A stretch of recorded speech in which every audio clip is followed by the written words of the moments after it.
देशाचे शिक्षण मंत्री धर्मेंद्र प्रधान यांनी अखेर आपल्या पदाचा राजीनामा दिलेला आहे। जंतर मंतरवरती जे जेनझी आंदोलन सुरू होतं त्या आंदोलनाला एक मोठं यश मिळालेलं आहे। देशभरामध्ये हे आंदोलन पसरलेलं होतं। देशभरातल्या विविध शहरांमध्ये धर्मेंद्र प्रधान यांच्या राजीनाम्यासाठी मागणी केली जात होती आणि अखेर धर्मेंद्र प्रधान यांना झुकावं लागलेलं आहे आणि त्यांनी आपल्या पदाचा आज राजीनामा दिलेला आहे। लक्षात घ्या, ही एक मोठी घटना आहे भारताच्या राजकारणामध्ये। गेल्या 12 वर्षांपासून पंतप्रधान नरेंद्र मोदी हे पंतप्रधान आहेत, भाजपचं सरकार आहे आणि त्यांच्या कार्यकाळामध्ये आजपर्यंत एकाही मंत्र्यानं अशा पद्धतीच्या दबावाला झुकून, आंदोलनासमोर झुकून राजीनामा दिलेला नव्हता। फक्त एक अपवाद होता, तो म्हणजे मीटू आंदोलनाचा। MJ अकबर यांनी तो राजीनामा दिलेला होता, परंतु त्या व्यतिरिक्त आजपर्यंत एकाही भाजपच्या नेत्यानं अशा पद्धतीचा मंत्र्यानं राजीनामा दिलेला नव्हता। तो धर्मेंद्र प्रधान यांचा राजीनामा आज झालेला आहे आणि मोदींना झुकावं लागलेलं आहे। कोणासमोर? तर 18 वर्षाच्या 20 वर्षाच्या जेनझी समोर। गेल्या 2 दिवसांपासून पंतप्रधान नरेंद्र मोदी माय फ्रेंड्स असं म्हणत व्हिडिओ टाकतायत आणि या तरुणाईला साथ घालतायत। त्यांनी अनेक उपाययोजना सुद्धा सुचवलेल्या आहेत की नीटमध्ये आम्ही कशा पद्धतीनं बदल आणतोय, हे प्रकरण फास्ट ट्रॅक कोर्टामध्ये चालवण्यासाठी आम्ही आता तातडीनं पावलं उचललेली आहे, एक विधेयक आणतोय। परंतु तरीही ही मुलं अजिबात हटायला तयार नव्हती आणि हे जन आंदोलन अखेर यशस्वी झालेलं आहे। धर्मेंद्र प्रधान यांचा राजीनामा झालेला आहे। धर्मेंद्र प्रधान यांनी राजीनामा देताना नेमकं काय म्हटलेलं आहे आणि त्यांनी त्या पत्रामध्ये कशाचा उल्लेख केलेला आहे ते मी तुम्हाला सविस्तर सांगणार आहे। आता हे पत्र फार मोठं आहे, ते मी तुम्हाला सगळंच वाचून दाखवत नाही, पण या पत्रामध्ये जो शेवटचा पॅराग्राफ आहे तो फार महत्त्वाचा आहे आणि त्यामध्ये या सगळ्या आंदोलनाचा उल्लेख केलेला आहे। काय म्हटलेलं आहे यामध्ये कि पिछले 10 दिनों से घटनाक्रम को देखकर मेरा मन दुखी है। यह मेरे लिए व्यक्तिगत प्रतिष्ठा का विषय नहीं है। भारत की युवा शक्ति ही इस देश की असली ताकत है। देश की युवा शक्ति को भ्रम के कुचक्र में फंसने नहीं देंगे, यही मेरा संकल्प है। त्यांचं असं म्हणणं आहे की युवा शक्तीला, या देशातल्या युवकांना भरकटवलं जातंय, त्यांना कुठेतरी दुसरीकडे एंगेज केलं जातंय आणि मी तसं होऊ देणार नाही। जंतर मंतर पर और देश में जो भी स्थिति बनी है, इस स्थिति का राष्ट्र विरोधी ताकतें लाभ ना उठाए, देश की एकता बनी रहे। भारत के एक भी विद्यार्थी का भविष्य कानूनी पेचीदगियों में ना उलझे। हमारे बच्चे अपना समय पढ़ाई में लगाए, करियर बनाने पर फोकस करें। इसी बात पर विचार करते हुए मैंने अपना त्यागपत्र माननीय प्रधानमंत्री जी को भेज दिया है। म्हणजे त्यांचं असं म्हणणं आहे की या मुलांना भरकटवलं जातंय, त्यांच्यावरती केसेस दाखल होतील।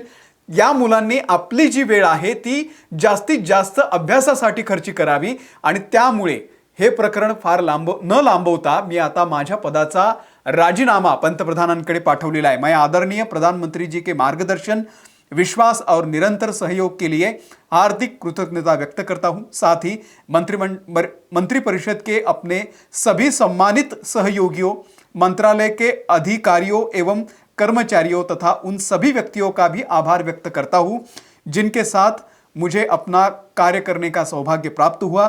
राष्ट्र सेवा मेरे जीवन की सर्वोच्च प्राथमिकता है।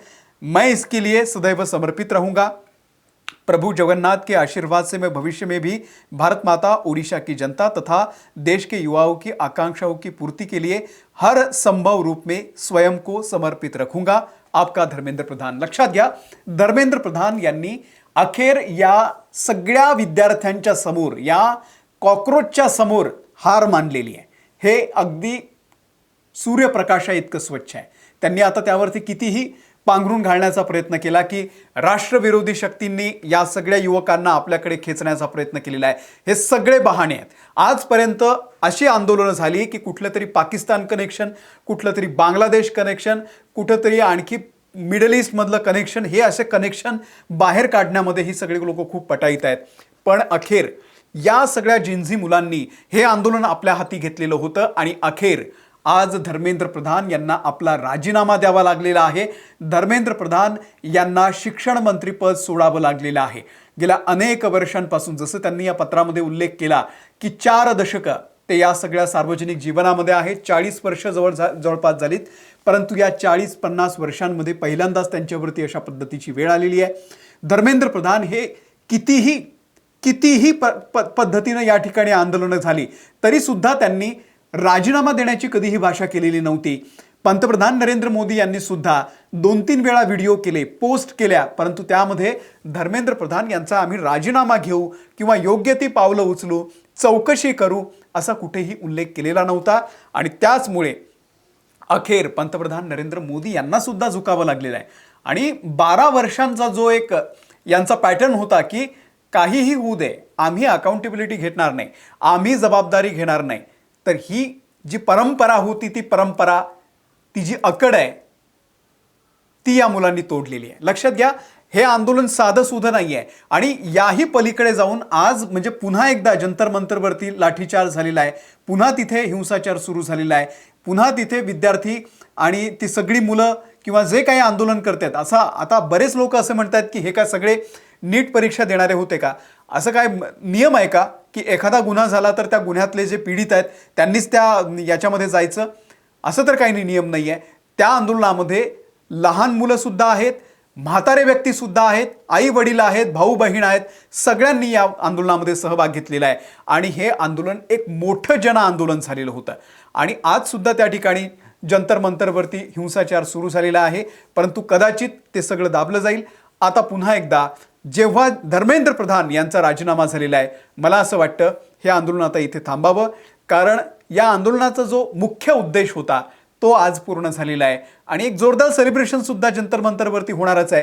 जेनझी मुलं आहेत, ते कशा पद्धतीनं आंदोलन हाताळतात आपल्या सगळ्यांना माहिती आहे. लाठीचार्ज झाले तरी सुद्धा ही मुलं हसत होती, नाचत होती, गात होती, आपापले वेगवेगळ्या पद्धतीचे रील्स बनवत होती. आता तर त्यांची एक मोठी या ठिकाणी त्यांचा विजय झालेला आहे आणि या विजयानंतर तिथे सेलिब्रेशन सुद्धा होणार आहे. थोड्या वेळापूर्वी तणावपूर्ण वातावरण होतं, पण अखेर धर्मेंद्र प्रधान यांनी आता राजीनामा दिल्यानंतर ही परिस्थिती निवळणार आहे. आणि पुढे नेमकं काय होतंय, हे पद नेमकं कोणाला दिलं जात आहे, सोमवारी जे विधेयक येणार आहे त्यावरती विरोधक सुद्धा आता चर्चा करायला तयार होत आहेत का, हे सगळं आपल्याला पाहावं लागतंय. या सगळ्याबद्दल तुमचं नेमकं काय मत आहे? धर्मेंद्र प्रधान यांचा राजीनामा झालेला आहे, तुमचं मत खाली कमेंटमध्ये नक्की व्यक्त करा. या व्हिडिओमध्ये इथेच थांबतोय. अपडेट तुम्हाला देत राहू. आमच्या महाराष्ट्र टाइम्सच्या यूट्यूब चॅनलला जर तुम्ही सबस्क्राईब केलेलं नसेल, सबस्क्राईब करा. फेसबुकवरती आहोत, इंस्टाग्रामवरती आहोत, तिथेही फॉलो करा. धन्यवाद.